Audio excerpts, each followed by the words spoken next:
Epístola de Paulo aos Romanos. Capítulo 1.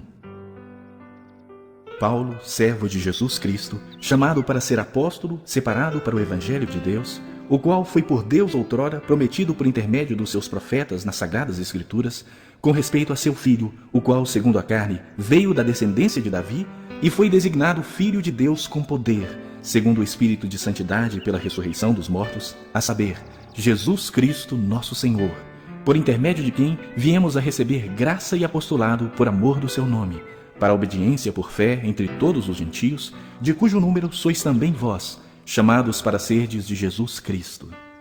A todos os amados de Deus que estáis em Roma, chamados para serdes santos, graça a vós outros e paz, da parte de Deus nosso Pai e do Senhor Jesus Cristo.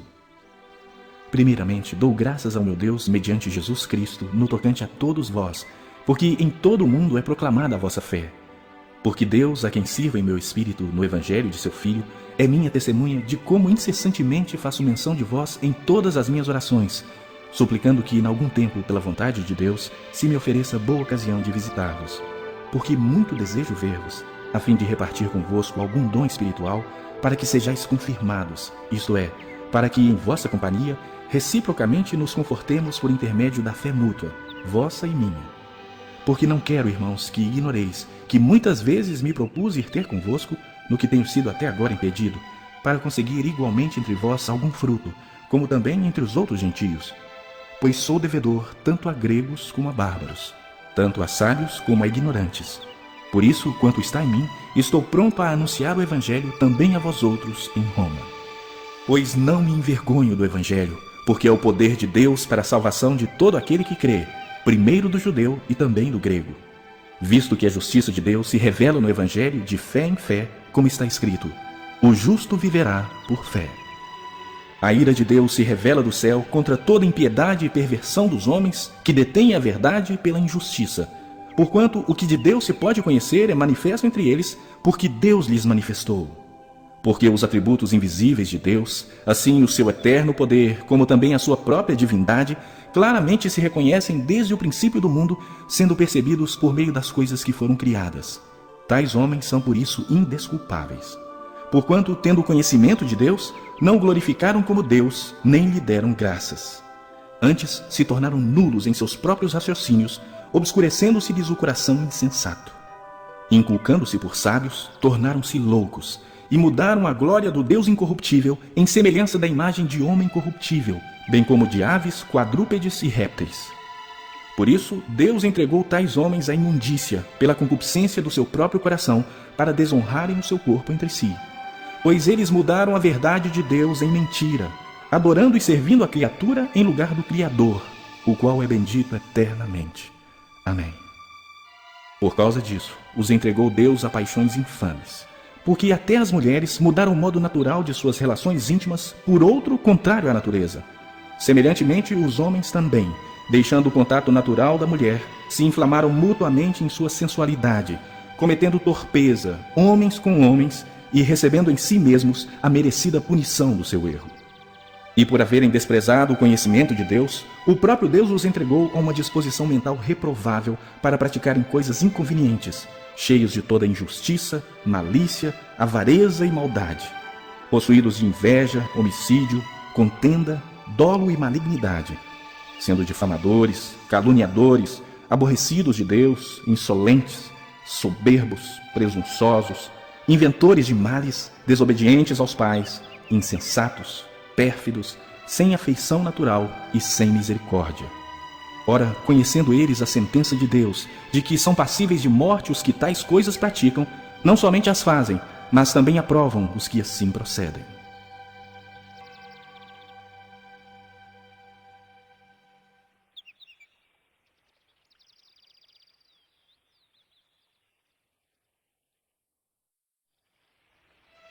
Capítulo 2.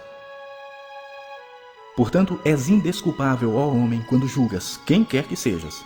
Porque no que julgas a outro, a ti mesmo te condenas, pois praticas as próprias coisas que condenas. Bem sabemos que o juízo de Deus é segundo a verdade contra os que praticam tais coisas. Tu, ó homem, que condenas os que praticam tais coisas e fazes as mesmas, pensas que te livrarás do juízo de Deus? Ou desprezas a riqueza da sua bondade e tolerância e longanimidade, ignorando que a bondade de Deus é que te conduz ao arrependimento? Mas, segundo a tua dureza e coração impenitente, acumulas contra ti mesmo ira para o dia da ira e da revelação do justo juízo de Deus, que retribuirá a cada um segundo o seu procedimento. A vida eterna aos que, perseverando em fazer o bem, procuram glória, honra e incorruptibilidade. Mas ira e indignação aos facciosos, que desobedecem à verdade e obedecem à injustiça. Tribulação e angústia virão sobre a alma de qualquer homem que faz o mal, ao judeu primeiro e também ao grego.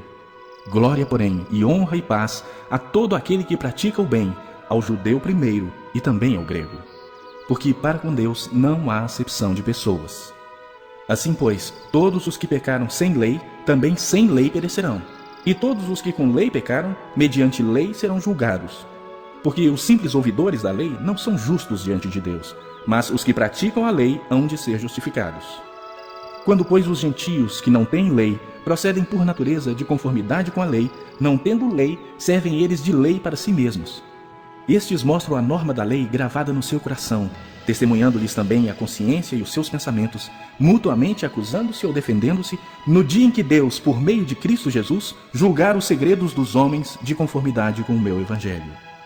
Se, porém, tu que tens por sobrenome judeu e repousas na lei e te glorias em Deus, que conheces a sua vontade e aprovas as coisas excelentes, sendo instruído na lei, que estás persuadido de que és guia dos cegos, luz dos que se encontram em trevas, instrutor de ignorantes, mestre de crianças, tendo na lei a forma da sabedoria e da verdade, tu, pois, que ensinas a outrem, não te ensinas a ti mesmo? Tu que pregas que não se deve furtar, furtas? Dizes que não se deve cometer adultério e o cometes? Abominas os ídolos e lhes roubas os templos? Tu que te glorias na lei, desonras a Deus pela transgressão da lei? Pois, como está escrito, o nome de Deus é blasfemado entre os gentios por vossa causa. Porque a circuncisão tem valor se praticares a lei. Se és, porém, transgressor da lei, a tua circuncisão já se tornou incircuncisão. Se, pois, a incircuncisão observa os preceitos da lei, não será ela, porventura, considerada como circuncisão? E se aquele que é incircunciso por natureza cumpre a lei, certamente ele te julgará a ti, que, não obstante a letra e a circuncisão, és transgressor da lei. Porque não é judeu quem o é apenas exteriormente, nem é circuncisão a que é somente na carne. Porém, judeu é aquele que o é interiormente, e circuncisão a que é do coração, no espírito, não segundo a letra, e cujo louvor não procede dos homens, mas de Deus.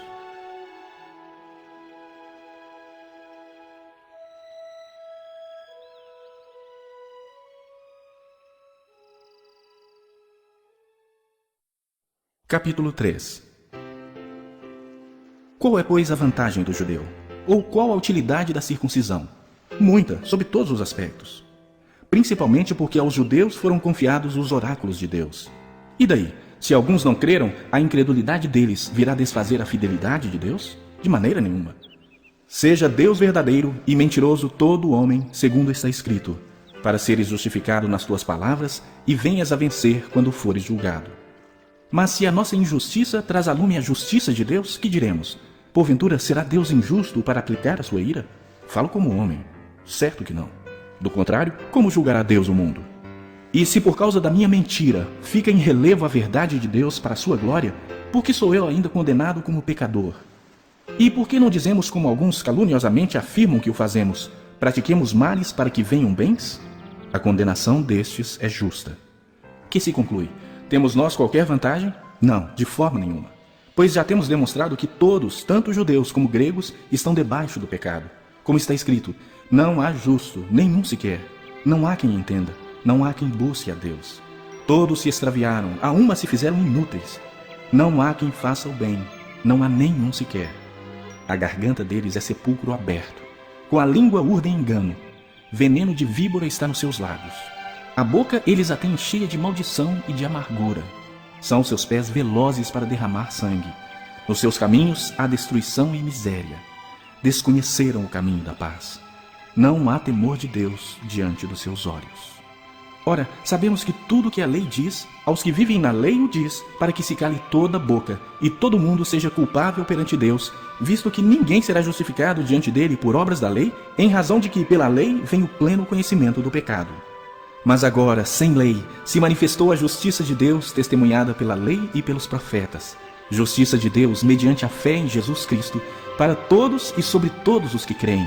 Porque não há distinção, pois todos pecaram e carecem da glória de Deus, sendo justificados gratuitamente por sua graça, mediante a redenção que há em Cristo Jesus, a quem Deus propôs no seu sangue como propiciação, mediante a fé, para manifestar a sua justiça, por ter Deus, na sua tolerância, deixado impunes os pecados anteriormente cometidos, tendo em vista a manifestação da sua justiça no tempo presente, para ele mesmo ser justo e o justificador daquele que tem fé em Jesus. Onde, pois, a jactância? Foi de todo excluída. Por que lei? Das obras? Não, pelo contrário, pela lei da fé. Concluímos, pois, que o homem é justificado pela fé, independentemente das obras da lei. É porventura Deus somente dos judeus? Não é também dos gentios? Sim, também dos gentios, visto que Deus é um só, o qual justificará por fé o circunciso e mediante a fé o incircunciso. Anulamos, pois, a lei pela fé? Não, de maneira nenhuma. Antes, confirmamos a lei.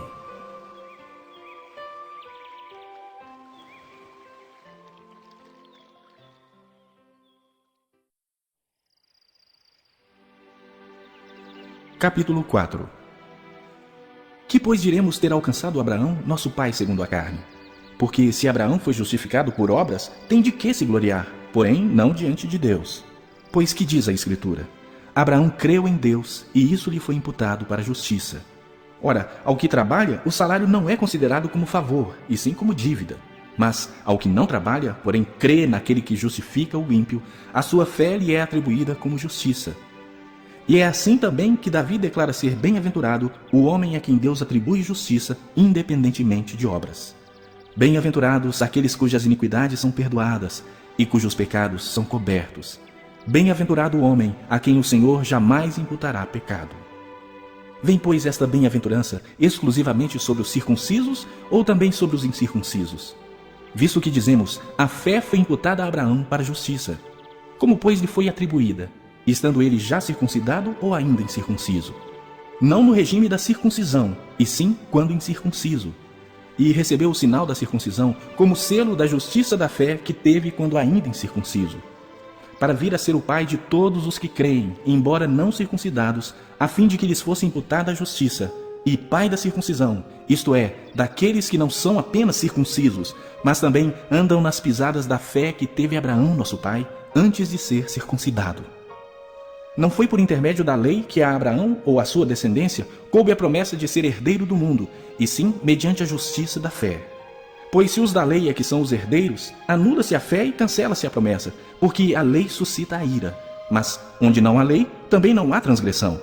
Essa é a razão por que provém da fé, para que seja segundo a graça, a fim de que seja firme a promessa para toda a descendência, não somente ao que está no regime da lei, mas também ao que é da fé que teve Abraão, porque Abraão é pai de todos nós, como está escrito, por pai de muitas nações te constituí. Perante aquele no qual creu, o Deus que vivifica os mortos e chama à existência as coisas que não existem. Abraão, esperando contra a esperança, creu, para vir a ser pai de muitas nações, segundo lhe fora dito, assim será a tua descendência. E sem enfraquecer na fé, embora levasse em conta o seu próprio corpo amortecido, sendo já de 100 anos, e a idade avançada de Sara, não duvidou por incredulidade da promessa de Deus. Mas pela fé se fortaleceu, dando glória a Deus, estando plenamente convicto de que ele era poderoso para cumprir o que prometera. Pelo que isso lhe foi também imputado para a justiça. E não somente por causa dele está escrito que lhe foi levado em conta, mas também por nossa causa, posto que a nós igualmente nos será imputado, a saber, a nós que cremos naquele que ressuscitou dentre os mortos, a Jesus, nosso Senhor, o qual foi entregue por causa das nossas transgressões e ressuscitou por causa da nossa justificação.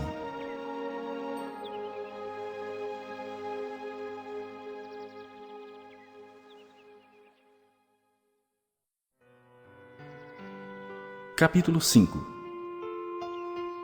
Justificados, pois, mediante a fé, temos paz com Deus por meio de nosso Senhor Jesus Cristo, por intermédio de quem obtivemos igualmente acesso, pela fé, a esta graça na qual estamos firmes. E gloriamo-nos na esperança da glória de Deus. E não somente isto, mas também nos gloriamos nas nossas próprias tribulações, sabendo que a tribulação produz perseverança, e a perseverança, experiência, e a experiência, esperança. Ora, a esperança não confunde, porque o amor de Deus é derramado em nosso coração pelo Espírito Santo que nos foi outorgado. Porque Cristo, quando nós ainda éramos fracos, morreu a seu tempo pelos ímpios. Dificilmente alguém morreria por um justo, pois poderá ser que pelo bom alguém se anime a morrer. Mas Deus prova o seu próprio amor para conosco, pelo fato de ter Cristo morrido por nós, sendo nós ainda pecadores. Logo, muito mais agora, sendo justificados pelo seu sangue, seremos por ele salvos da ira. Porque se nós, quando inimigos, fomos reconciliados com Deus mediante a morte do seu Filho, muito mais, estando já reconciliados, seremos salvos pela sua vida.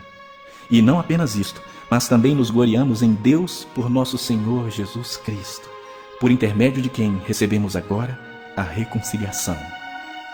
Portanto, assim como por um só homem entrou o pecado no mundo, e pelo pecado a morte, assim também a morte passou a todos os homens, porque todos pecaram. Porque até o regime da lei havia pecado no mundo, mas o pecado não é levado em conta quando não há lei. Entretanto, reinou a morte desde Adão até Moisés, mesmo sobre aqueles que não pecaram à semelhança da transgressão de Adão, o qual prefigurava aquele que havia de vir. Todavia, não é assim o dom gratuito como a ofensa. Porque se pela ofensa de um só morreram muitos, muito mais a graça de Deus e o dom pela graça de um só homem, Jesus Cristo, foram abundantes sobre muitos. O dom, entretanto, não é como no caso em que somente um pecou, porque o julgamento derivou de uma só ofensa para a condenação, mas a graça transcorre de muitas ofensas para a justificação. Se pela ofensa de um e por meio de um só reinou a morte, muito mais os que recebem a abundância da graça e o dom da justiça reinarão em vida por meio de um só, a saber, Jesus Cristo. Pois assim como por uma só ofensa veio o juízo sobre todos os homens para a condenação, assim também, por um só ato de justiça, veio a graça sobre todos os homens para a justificação que dá vida. Porque, como pela desobediência de um só homem, muitos se tornaram pecadores, assim também, por meio da obediência de um só, muitos se tornarão justos.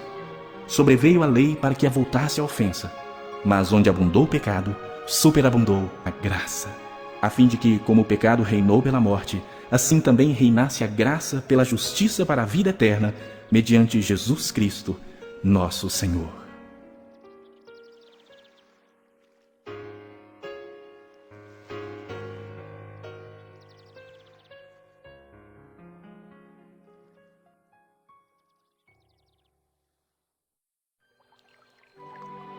Capítulo 6.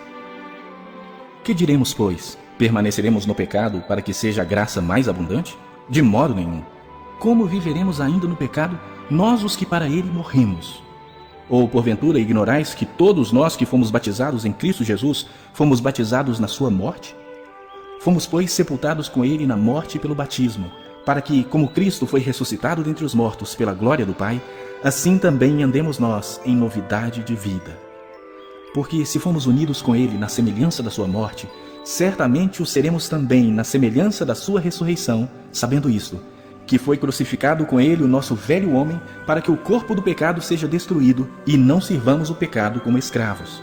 Porquanto quem morreu já está justificado do pecado. Ora, se já morremos com Cristo, cremos que também com ele viveremos, sabedores de que, havendo Cristo ressuscitado dentre os mortos, já não morre. A morte já não tem domínio sobre ele. Pois quanto a ter morrido, de uma vez para sempre morreu para o pecado, mas quanto a viver, vive para Deus. Assim também vós considerai-vos mortos para o pecado, mas vivos para Deus em Cristo Jesus. Não reine, portanto, o pecado em vosso corpo mortal, de maneira que obedeçais às suas paixões. Nem ofereçais cada um os membros do seu corpo ao pecado, como instrumentos de iniquidade, mas oferecei-vos a Deus como ressurretos dentre os mortos, e os vossos membros a Deus como instrumentos de justiça. Porque o pecado não terá domínio sobre vós, pois não estáis debaixo da lei, e sim da graça. E daí? Havemos de pecar porque não estamos debaixo da lei e sim da graça? De modo nenhum. Não sabeis que daquele a quem vos ofereceis como servos para a obediência, desse mesmo a quem obedeceis sois servos, seja do pecado para a morte ou da obediência para a justiça? Mas graças a Deus, porque outrora, escravos do pecado, contudo, viestes a obedecer de coração à forma de doutrina a que fostes entregues. E uma vez libertados do pecado, fostes feitos servos da justiça. Falo como homem por causa da fraqueza da vossa carne. Assim como oferecestes os vossos membros para a escravidão da impureza e da maldade para a maldade, assim oferecei agora os vossos membros para servirem à justiça para a santificação. Porque quando éreis escravos do pecado, estáveis isentos em relação à justiça. Naquele tempo, que resultado escolhestes? Somente as coisas de que agora vos envergonhais, porque o fim delas é morte. Agora, porém, libertados do pecado, transformados em servos de Deus, tendes o vosso fruto para a santificação e, por fim, a vida eterna. Porque o salário do pecado é a morte, mas o dom gratuito de Deus é a vida eterna em Cristo Jesus, nosso Senhor.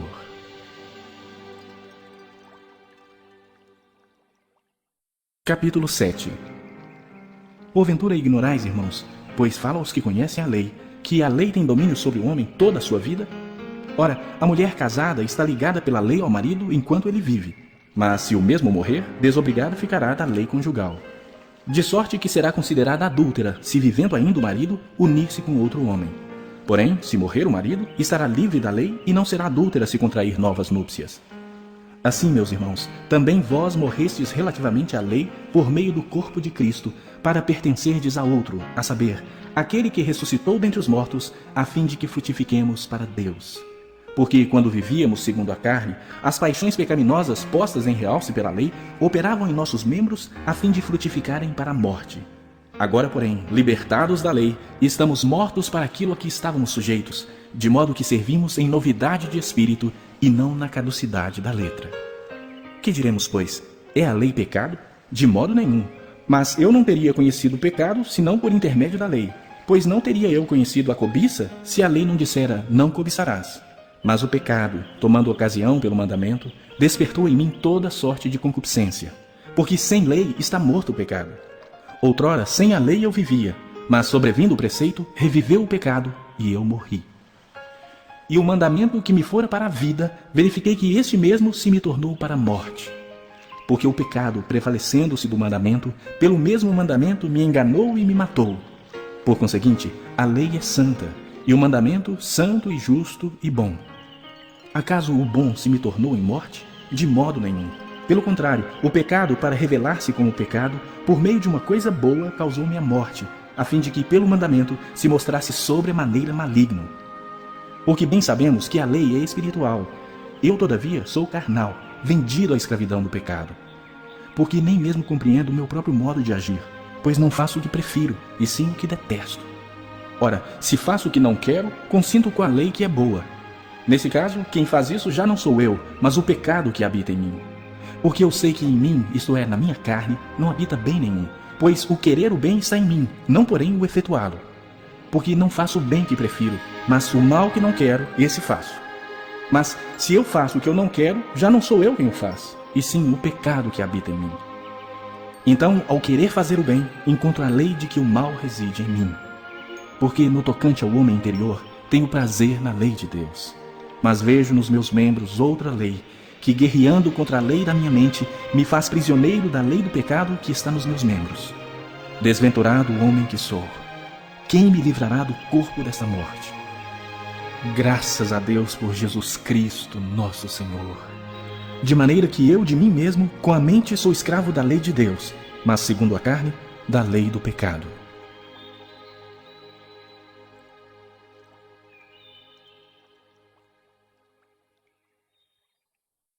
Capítulo 8.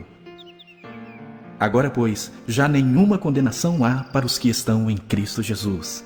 Porque a lei do Espírito da vida em Cristo Jesus te livrou da lei do pecado e da morte.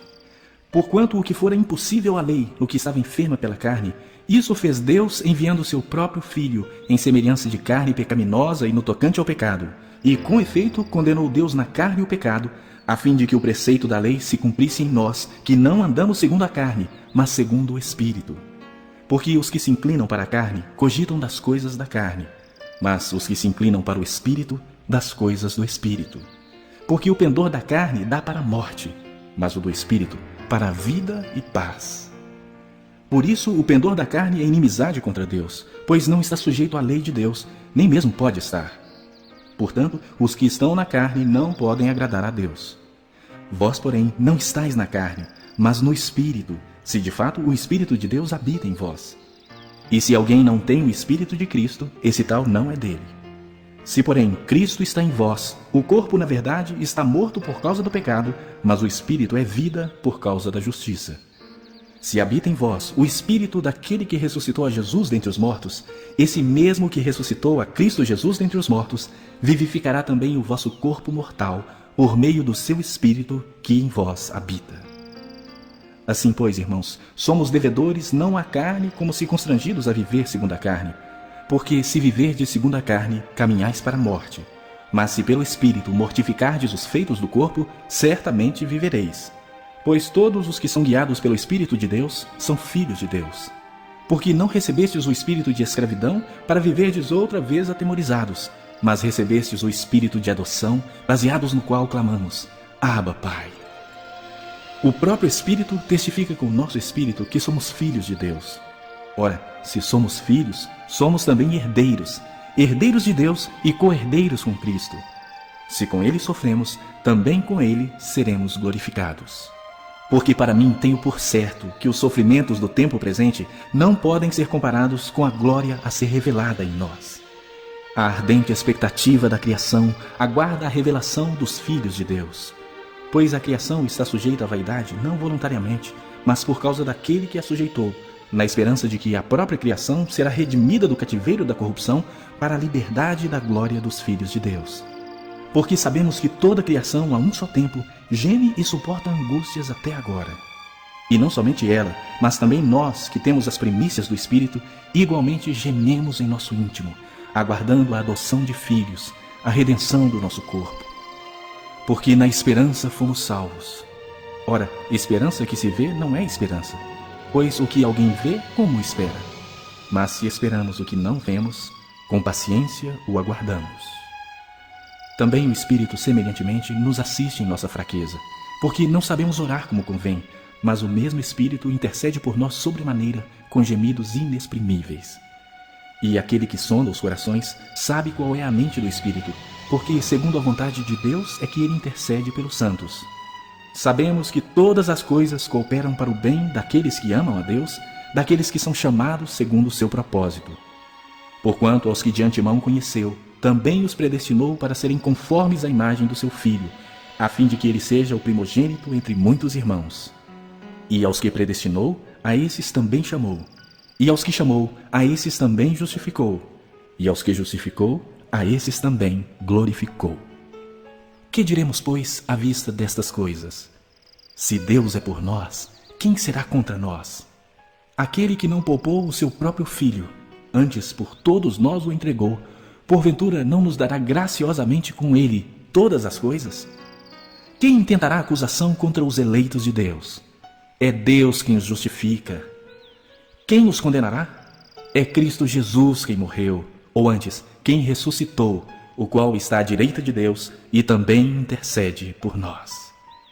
Quem nos separará do amor de Cristo? Será tribulação, ou angústia, ou perseguição, ou fome, ou nudez, ou perigo, ou espada? Como está escrito: por amor de ti somos entregues à morte o dia todo. Fomos considerados como ovelhas para o matadouro. Em todas essas coisas, porém, somos mais que vencedores por meio daquele que nos amou. Porque eu estou bem certo de que nem a morte, nem a vida, nem os anjos, nem os principados, nem as coisas do presente, nem do porvir, nem os poderes, nem a altura, nem a profundidade, nem qualquer outra criatura poderá separar-nos do amor de Deus, que está em Cristo Jesus, nosso Senhor.